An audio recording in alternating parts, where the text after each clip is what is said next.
Shindkheda education ट्रस्टचे अध्यक्ष स्वा डॉक्टर रमेश शिवदास देसले यांच्या जयंतीनिमित्त MHSS महाविद्यालयात कार्यक्रम आयोजित करण्यात आला होता।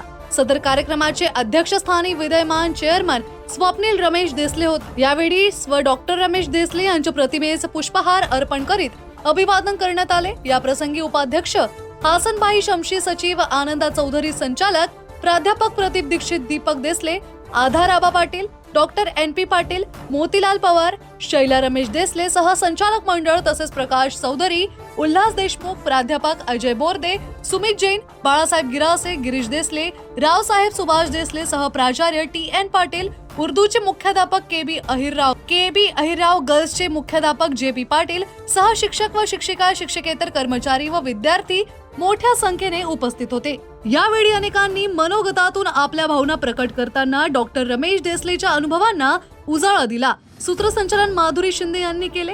यादवराव सावंत, शिंदखेडा, प्रश्नचिन्ह न्यूज। तालुका एज्युकेशन ट्रस्टचे माजी अध्यक्ष बापूसाहेब डॉक्टर रमेश देसले यांच्या जयंतीचा कार्यक्रम आम्ही या MICS मध्ये घेतला। शिंदखेडा तालुका एज्युकेशन ट्रस्टच्या विविध शाखा, त्यात MHSS high school, junior college, Anglo Urdu high school, त्याचबरोबर मीराबाई शाह कन्या विद्यालय, येथील सर्व स्टाफ, मुख्याध्यापक, MHSS हायस्कूलचे मुख्याध्यापक, अँग्लो उर्दू हायस्कूलचे मुख्याध्यापक, सर्व संचालक मंडळ आणि विद्यार्थी यांच्या समवेत आज बापूसाहेबांच्या प्रतिमेचं पूजन करण्यात आलं। त्यांच्या स्वभावाच्या विविध आठवणी या ठिकाणी आठवणींना उजाळा देण्यात आला। संस्थेचे चेअरमन संस्थेचे चेअरमन स्वप्नीलजी रमेश देसले बापूसाहेबांच्या पावलावर पाऊल ठेवून या ठिकाणी त्यांच्या स्वप्नांची पूर्तता करण्यासाठी सज्ज आहे। 2024 रोजी आमचे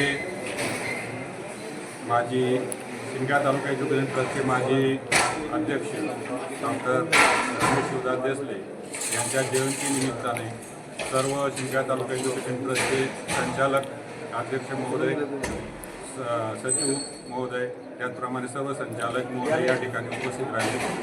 त्याचप्रमाणे आमच्या ट्रस्टचे MHSS हायस्कूलचे सर्व प्राध्यापक, शिक्षक बंधू भगिनी, अँग्लो उर्दू हायस्कूलचे सर्व शिक्षक बंधू भगिनी, गर्ल्स स्कूलच्या सर्व मुख्याध्यापक, शिक्षकेतर कर्मचारी या ठिकाणी उपस्थित राहिले।